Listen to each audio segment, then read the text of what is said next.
this evening, PPV operators react to recertification proposal. Health crisis looming at the Mandible lockup. And the parents of missing teacher desperate for her return.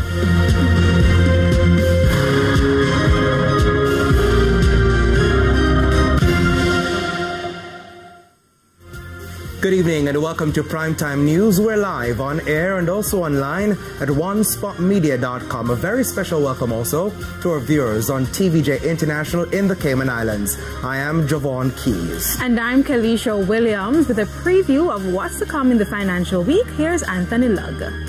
Well, Kalisha, Finance Minister Dr. Nigel Clark says the tax administration in Jamaica is working to bring in the outstanding corporate income tax owed by firms for last fiscal years. The details in that, the financial week. Thank you so much, Anthony. Now with a preview of what's to come in sports, here's Jordan Ford. Well, have you ever had to wait over 2 decades for a reward for work done? Well, that's the case of at least one Jamaican Olympian. And by the way, 2 others will be receiving their medals at the Paris Olympic Games after reallocation was done by the IOC. I'll tell you that and so much more in Primetime Sports Friday. Thanks, Jordan. And Ramin is also here with what's to come in the weather report.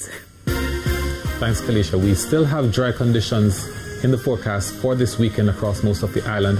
It's not until next week that we should see some moisture across sections of the west and central parishes in the afternoon. Thank you so much, Romain. There's also sports commentary in E-Prime in this newscast. But before the break, the feedback question. And this evening we're asking, what are your views on the proposal to recertify PPV operators who are reapplying for their road licenses?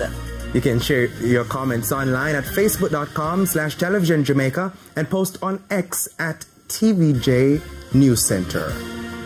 Please stay with us. Primetime News returns right after this break.